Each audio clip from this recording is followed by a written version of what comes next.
Being broke isn't always a spiritual problem. Sometimes it is a stewardship problem. Poverty is a curse we've been taught to accept. I'm gonna say something it might get me in trouble. If you got to pray for a home, you can't afford the home. We're so obsessed with looking wealthy. We're so obsessed with looking like we're blessed that we're going broke trying to prove we are blessed. You see, faith plus no budget, that equals broke. Faith plus no savings, that equals broke. Faith with no plan, what does that equal? Broke. You can't just tithe your way out of overspending. Here's money sin number one. Confusing faith with. Almost 50% of the people who watch and listen to this show every single week aren't even subscribed yet.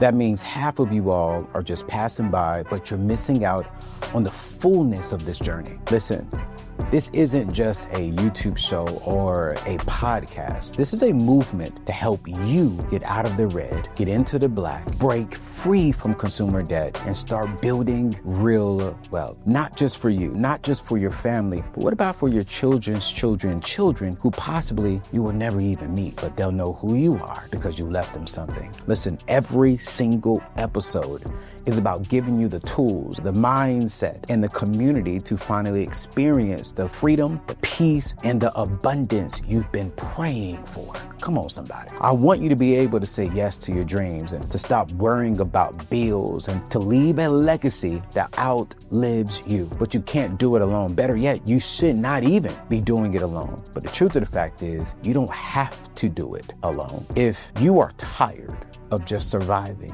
and you're ready to start thriving, hit that subscribe button right now. Don't just watch from the sidelines. I want you to join this amazing community. Let's break these chains together and build the future you deserve. Your journey to financial freedom starts with one simple step today. Just hit that subscribe button, and together we're gonna build something amazing. Here's the second step. Pay attention to today's show. Let's get to it.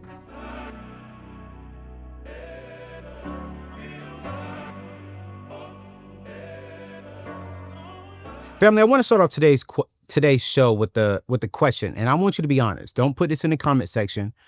I want you to think about this and answer it yourself.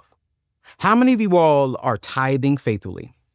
You get up every single day and you're praying over your money, you're praying over your life, and believing God for a financial breakthrough.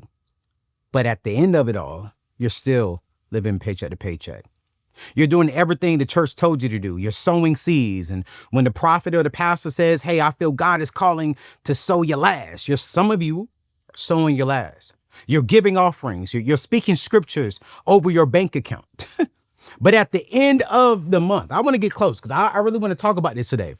You're still stressed. You're still living paycheck to paycheck. You're still one emergency away from a financial disaster.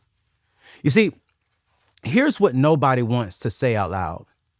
Being broke isn't always a spiritual problem. Sometimes it is a stewardship problem.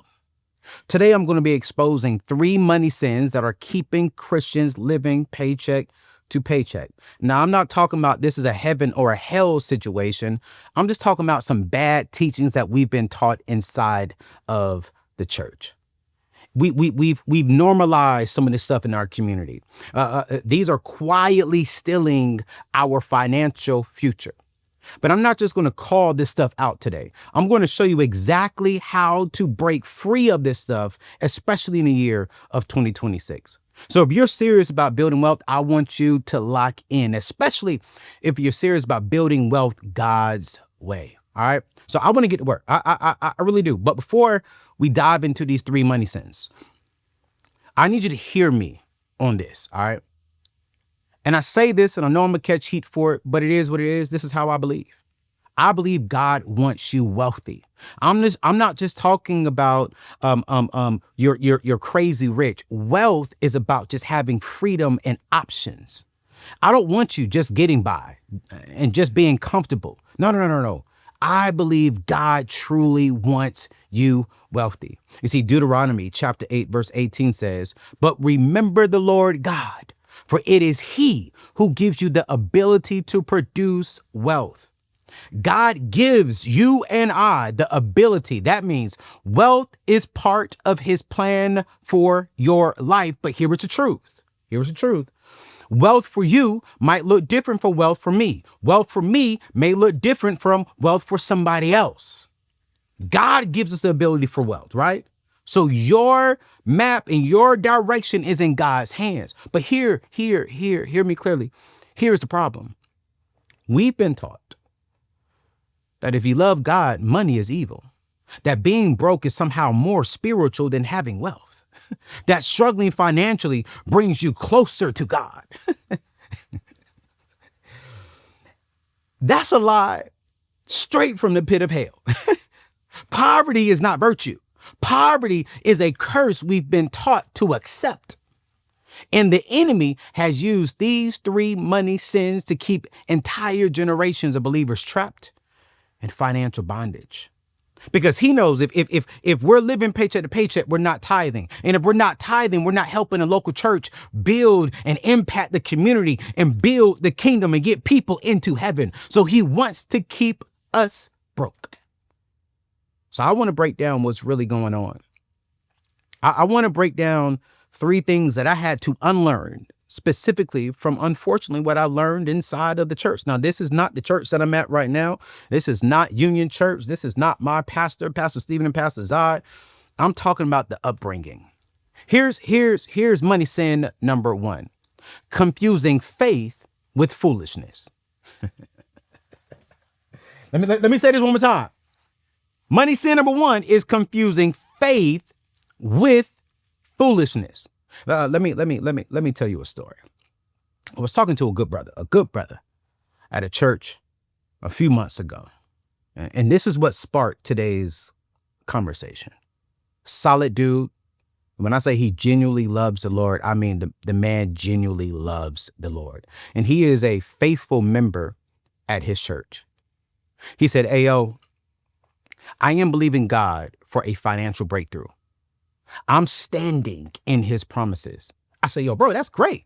Well, what is your plan? What is your strategy?" He looked at me confused and he said, "My plan? Man, my plan is in God's hands. I'm praying. I'm fasting. I'm sowing seeds into my pastor because I believe God is going to do it." I said, "Okay, but do you have a budget?" He said, "Nah." "Do you have an emergency fund?" "Nah." "Are you investing anything? Are you a homeowner? Do you have a business?" "Nah, bro.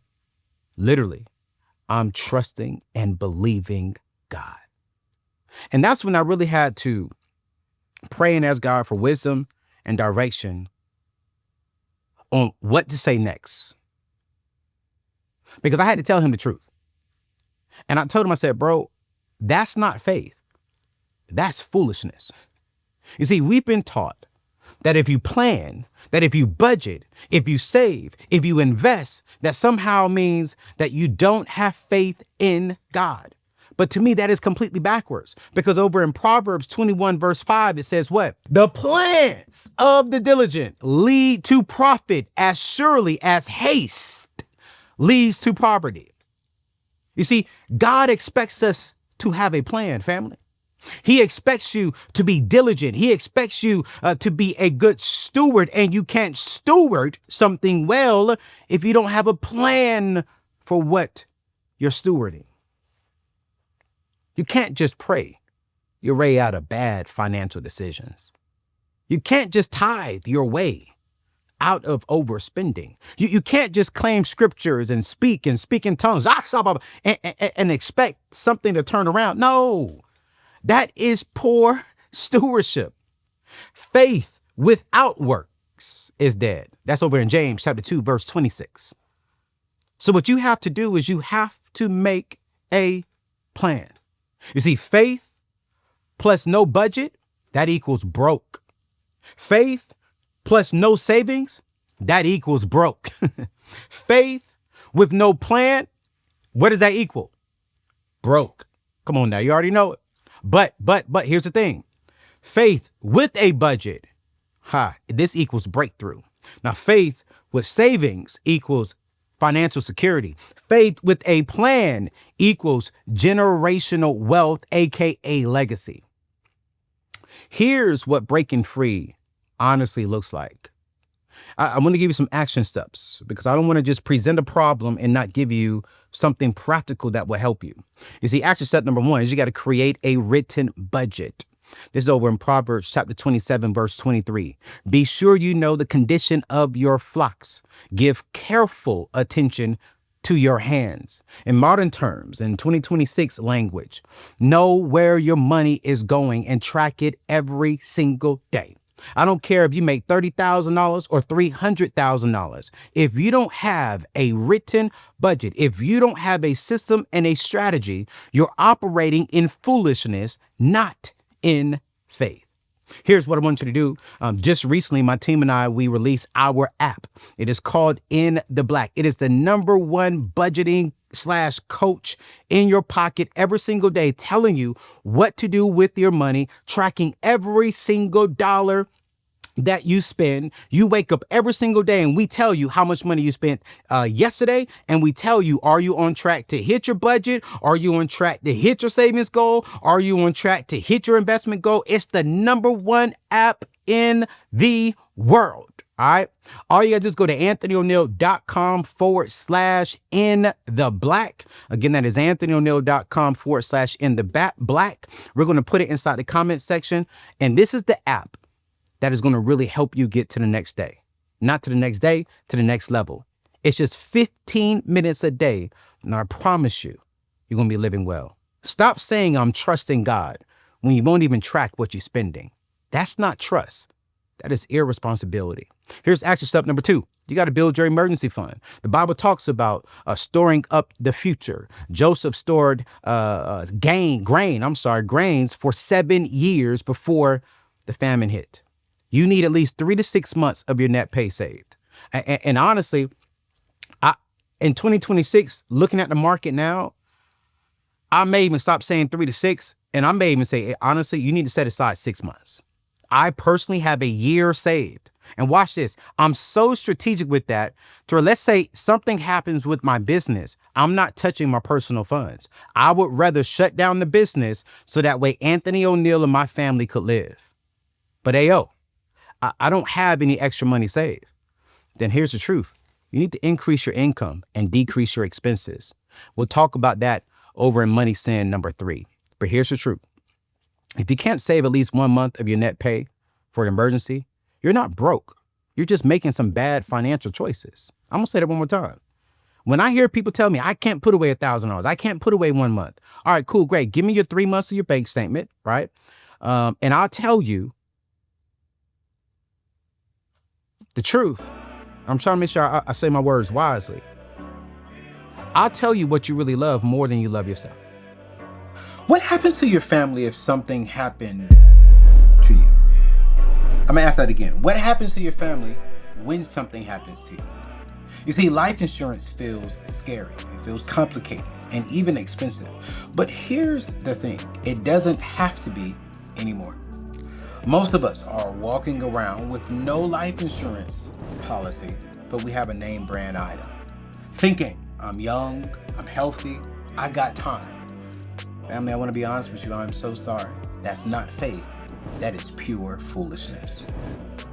Here's what I love about my friends over at Ethos. They've made getting term life insurance 100% simple. No medical exams, no waiting weeks for approval. You can get a quote online in literally 10 minutes like myself and get approved the exact same day. We're talking coverage from $100,000 up to $2 million with absolutely no blood work for way less than what you actually think. Term life insurance is pure protection at a fraction of the cost of whole life insurance. Look, a healthy 30-year-old can get a $500,000 policy for about $25 a month. That's less than your Netflix and Spotify combined.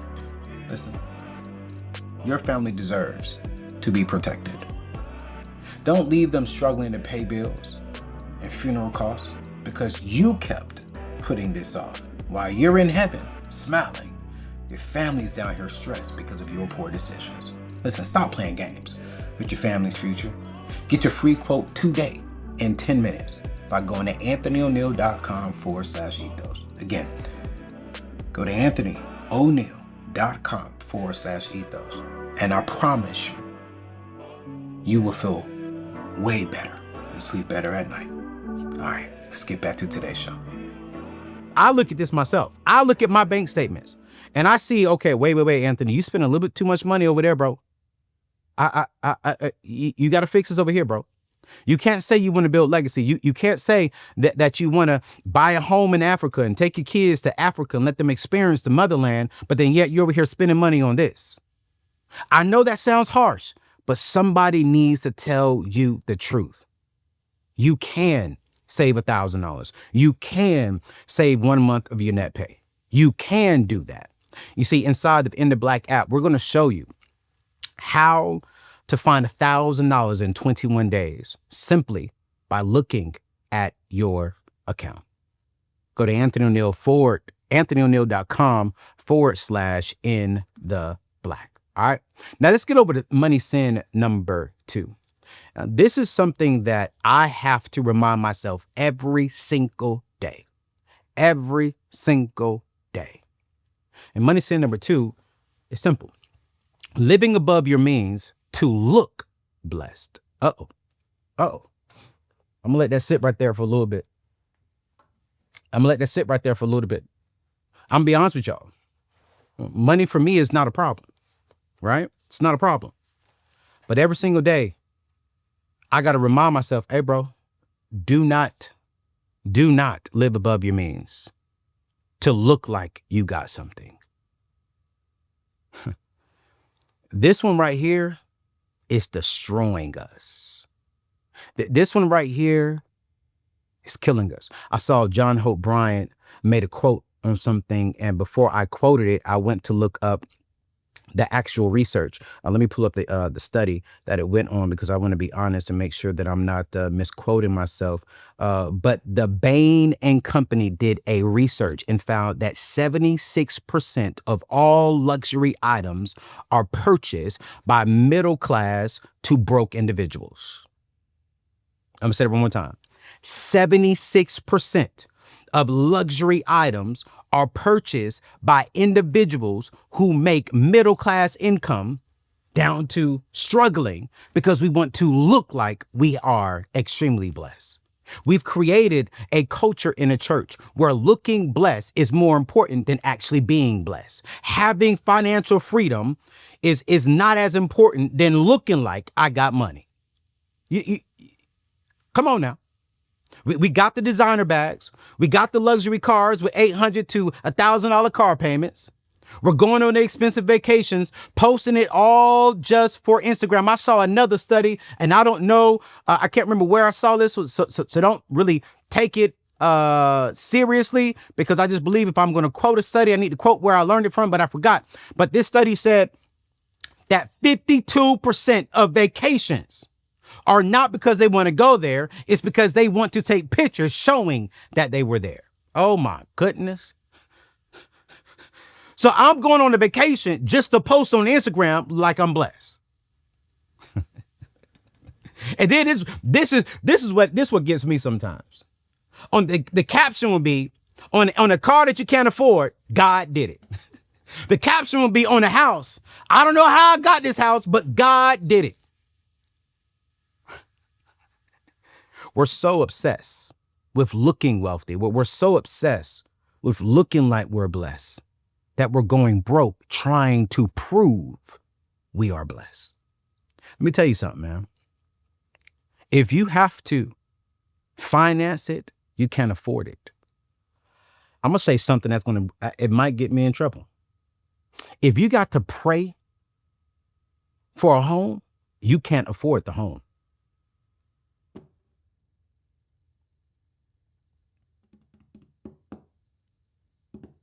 If you live in paycheck to paycheck, and if your credit score is 500 and you're saying, God, I really want this home. God, I'm going to pray and believe. You can't afford it. I have never in this season of my life, if I got to ask God for something, I can't afford it. My prayer is that God give me more income so I could buy duplexes, so I could buy apartment complexes. I ain't praying and asking God for a roof over my head because he's already given me the financial means to do it. My responsibility is to live within my means. I don't care if you got a good deal. I don't care if, quote unquote, you believe God opened the door. If you're going into debt to look blessed, you're not blessed, you're in bondage. Proverbs 22 verse 7, it says, the rich rule over the poor and the borrower is slave to the lender. Every time you swipe that credit card for something that you can't afford to pay it back, you're choosing slavery over freedom. You're choosing points over freedom. You're choosing looking good over financial freedom. And here's the crazy part. We justify it with spiritual language. God told me to get it. God told me to get the house. He said he'll provide for me. Oh, I know I'm going to get in trouble. But I always ask this question, did he? Or did you want it? And to justify it, because you quote unquote got him approved, you're going to put God's name on it. I'm claiming God's blessings. If God didn't want me to have it, he would not have sent it my way. Come on, man. Listen, family, AI is not the future. It is honestly right now.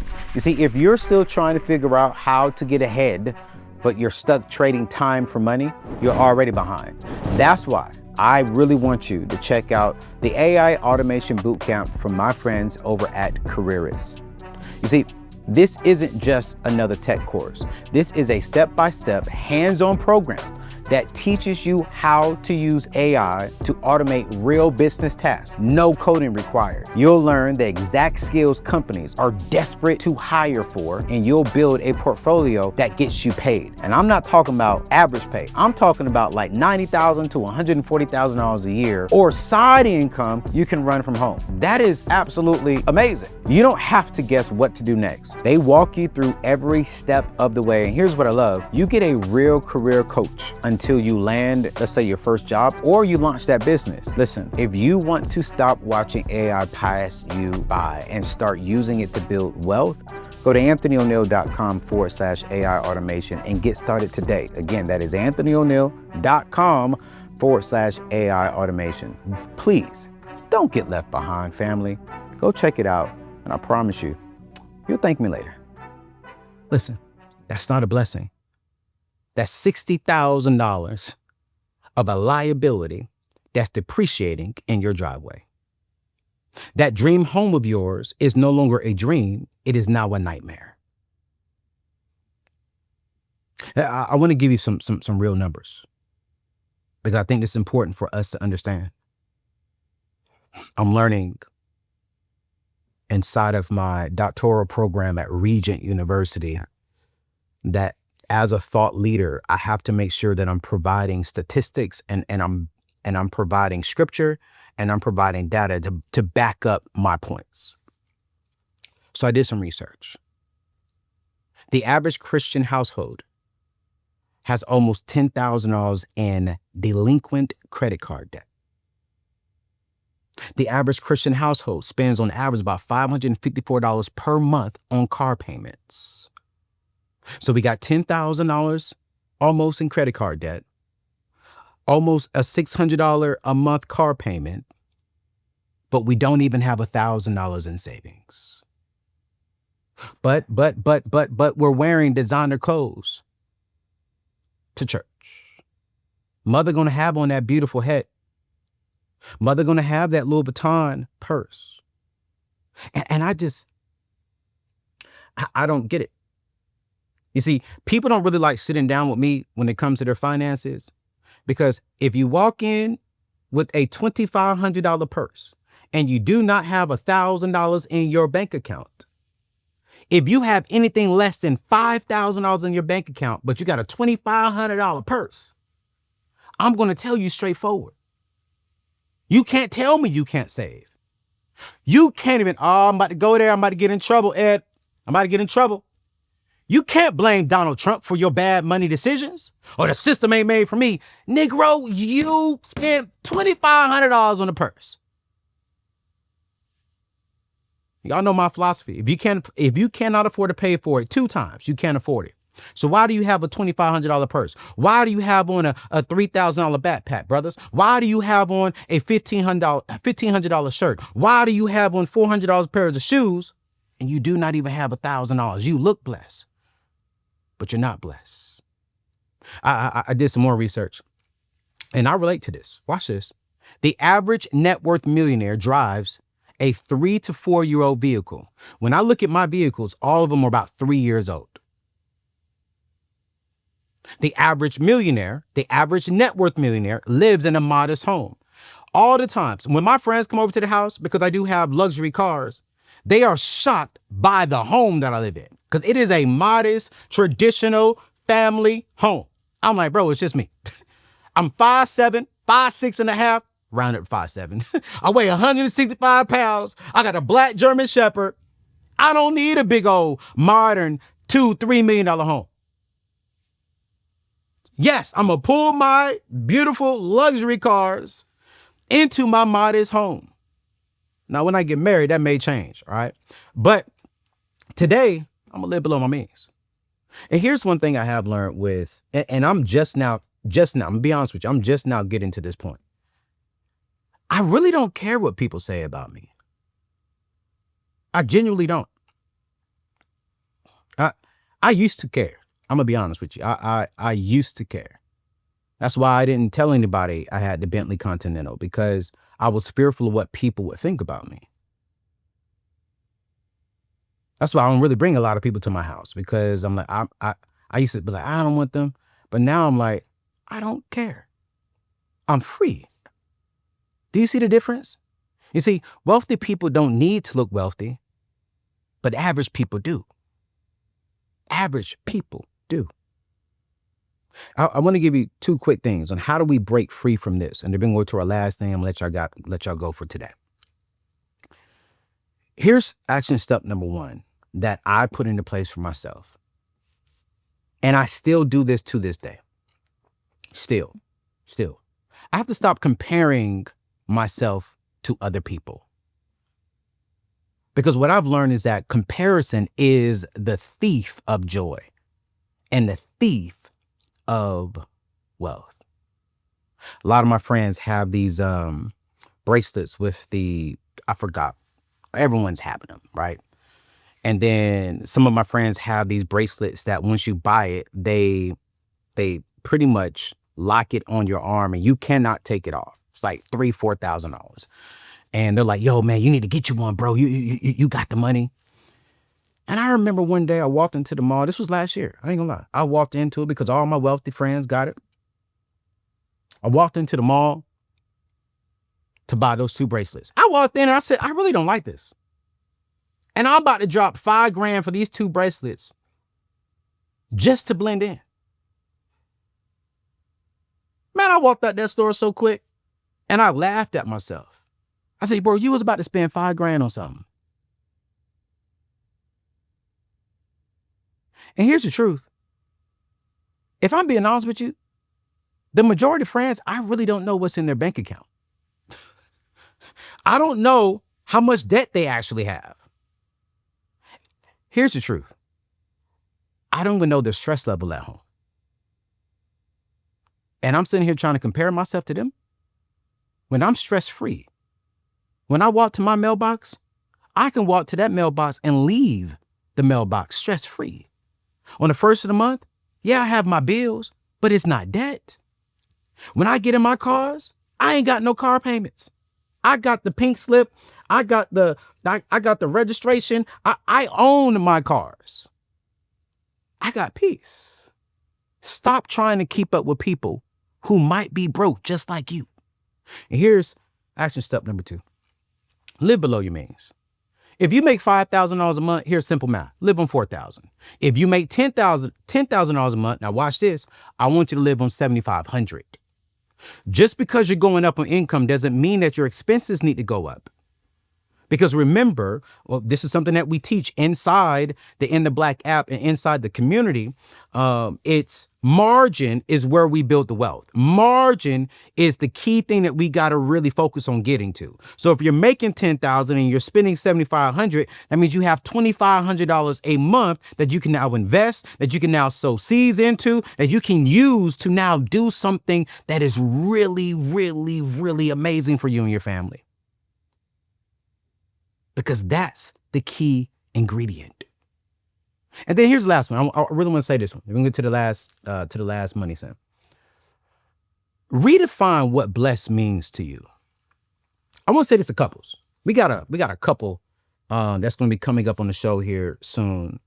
I'm gonna ask them this question: what does blessed mean to you and your wife, to you and your husband, for you and your family? Because what I may call a blessing is going to be different for someone else. Being blessed is not about what you drive or what you wear or where you're going. You see, being blessed to me is about having peace about your finances. It's about being able to give generously. It's about having no stress when it comes to bills. Being blessed to Anthony ONEAL in this season of my life is that I know I am going to have issues in my marriage that I am going to have to grow and mature from. But I know one thing: money is not going to be one of them. I know that I'm going to learn how to be a father. I'm going to make mistakes as a father. But one thing is, we're not going to stress about what school they're going to and about can we buy them clothes and can we take them on trips? No. You see, being blessed is about building generational impact, having options and freedoms, not just for myself, but for my kids. And I would be out of my mind to sit here and to show up for tryouts. Try out this woman, try out that woman. Buy all the luxury items now. Then get to the finals. My wife and we have kids, and I can't provide a blessed life for them. Because when I was single, when I was young, I didn't make the right decisions. If you're stressed, in debt, and living paycheck to paycheck, you're not blessed. You may look like you're blessed, but you're in bondage, and it's time to break free. Here's the last money cent. And y'all know me, 2026. I'm teaching on it because this is near and dear to my heart. Tithing without stewardship. Okay. This is gonna make, honestly, some of you a little upset. But I'm gonna say it anyways because somebody needs to say it. Tithing alone is not gonna make you wealthy. Sowing seeds and giving your tithe and offerings alone is not going to set you up for generational wealth. Let me explain. This is biblical. I think it's over in Malachi chapter 3, verse 10. I believe that to be real. I believe in tithing because I tithe. But here's the problem. We've been taught that if we just give God his 10%, God would automatically make us rich. I remember when I was young, and I'm going to say this respectfully, I saw a young lady, not young, well, she was young. She was like in her 30s, and I was a young kid. And she walked up. They had this line of tithe payers, of givers, of seed sowers. And she said, I'm giving you $5,000. This is everything in my savings. And I'm believing that God is going to give me $100,000 for a down payment on a home. Man, the church went crazy. The church started shouting. The church just I'm a Pentecostal dude. At the core of me, I'm a quartet music guy. I'm a choir guy. I'm Pentecostal, speaking in tongues. Like that is Anthony O'Neal at my core. I was ordained AME Zion, right? That's where I have my ordination from. And then I got my ordained as a pastor from Bishop Joseph Walker and the Full Gospel Fellowship, right? So church is ingrained in me. This flawed man is an ordained Pentecostal preacher at heart. And as I matured in my gospel, I remember going back to that story and I was like, that's not how it works. It's not how it works. You can tithe faithfully and still be broke if you're a bad steward over the other 90%. Anthony, how is that? Wait a minute, y'all. Listen. You gave God back 10% of his. Say it one more time. You gave God back 10% of his. What do you mean, Anthony? All 100 of it is his. He's trusting you to steward the 90%.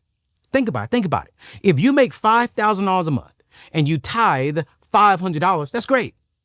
But if you spend $4,800 on bills, eating out, subscriptions, luxury items, vacations, and stuff that you do not need, you're still broke. You're not stewarding God's money well. God bless you with the 100% of income. The tithe is 10%, but you're still responsible for stewarding the other 90%. And this is where most Christians miss it. We think I tithe, so God's got the rest. I gave my offering, so I don't need to budget. Oh my God, the pastor said, this is the time in the service where if you sow a seed, God's going to bless you tremendously. So you sowed that seed, so I can spend whatever now. Nah, man. Listen, I'm all for sowing seeds. I'm all for tithing. But tithing doesn't replace stewardship. It's part of stewardship. Luke, hold on. Luke 16 verse 10 says, whoever can be trusted with what? Very little can also be trusted with so much. If you can't manage $50,000 well, why in the world would God trust you with $500,000? If you can't steward $5,000 a month, why would he give you $10,000 a month? God is watching how you handle what you have right now. And here's the truth that a lot of Christians do not want to hear. Your financial breakthrough isn't being withheld because you didn't tithe enough. It's being withheld because you're not ready for it.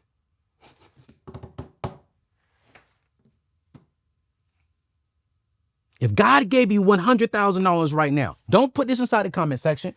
I really want you to think about this. If you're married, I really want you to go home and ask your wife that right now. If God bless you with the extra $100,000 right now, what would you do with it? If God answered your prayer and made you a millionaire, what would you do with it?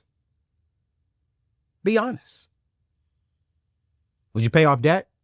Would you invest it? Would you build an emergency fund? Or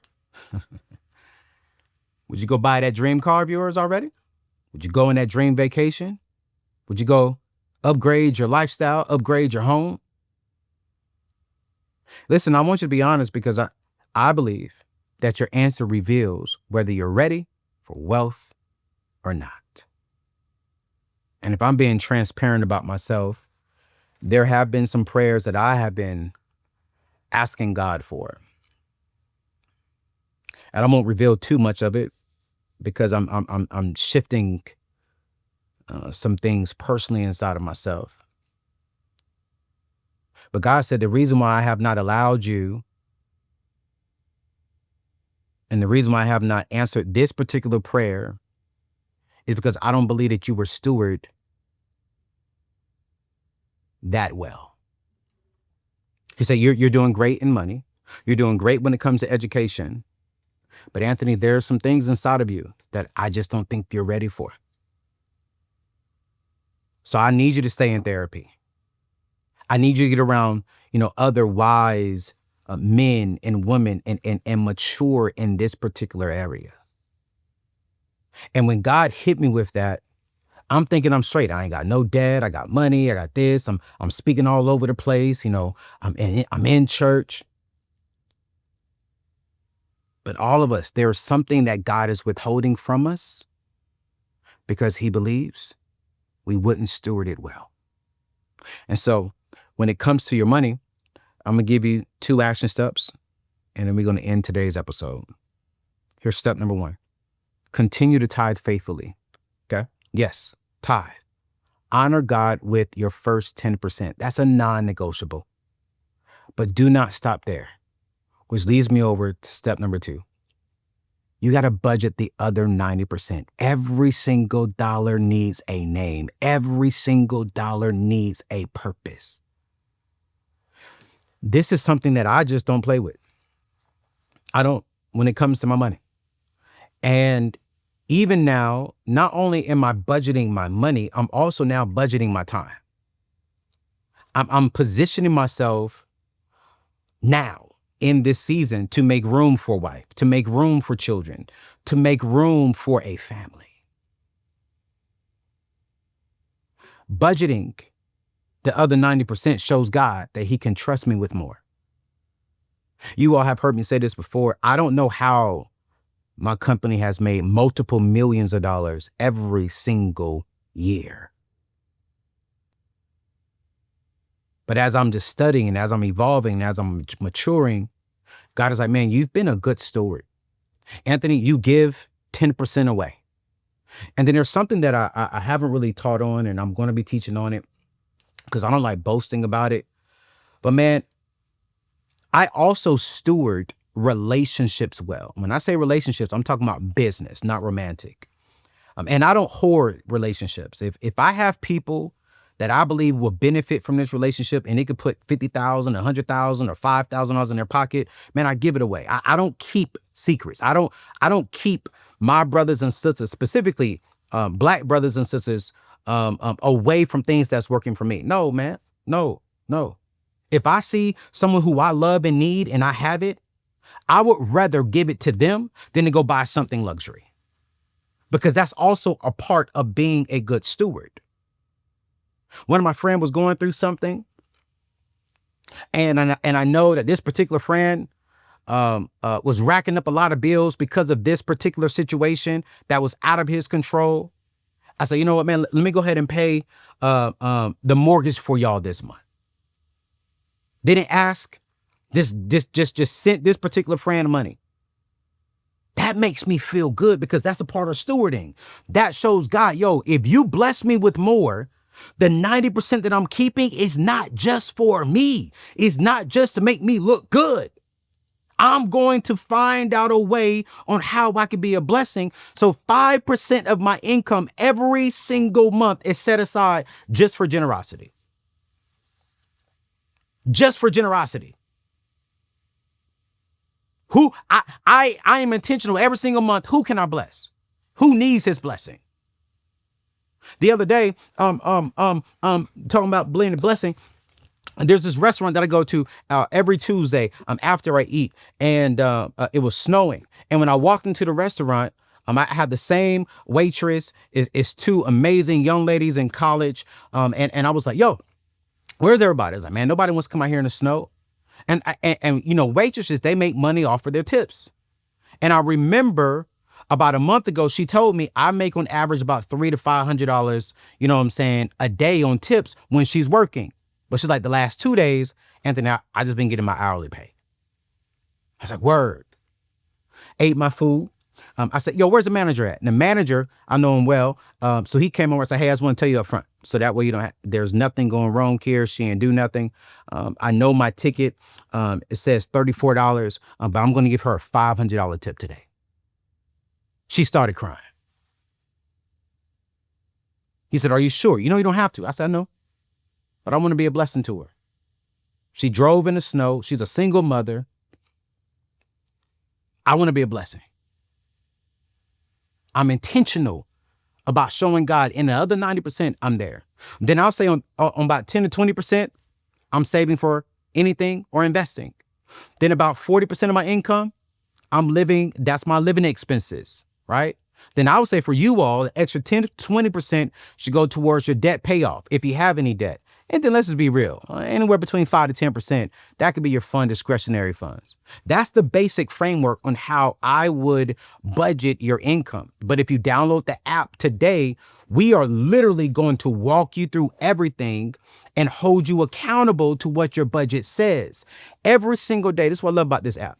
Every single day, when you go to sleep, the app goes to work. When you wake up in the morning, it tells you, yo, you're on track to your own goals. You are on track with your investment goals. Hey, you spent a little bit too much yesterday on food. Slow your behind down, literally. And I've trained this coach to sound just like me because I want to make sure that you all are getting there. And here's the last thing, y'all. Increase your financial intelligence. Over in Proverbs 4, verse 7, it says, wisdom is the principal thing. Therefore, get all the wisdom you possibly can. Read books. Take the escape plan inside of the In the Black app, right? Watch videos. If you're going to be on Instagram, which we all are on Instagram, man, at least follow accounts that's giving you some proper information. If you're married, follow married couples who's talking about finances and married couples, talking about healthy love. Like wherever you are, grow and evolve and mature. I was telling to a friend the other night, I intentionally spend 30 minutes a day learning something new because God gave me a brain and I want to make sure that I'm continuing to build it and use it.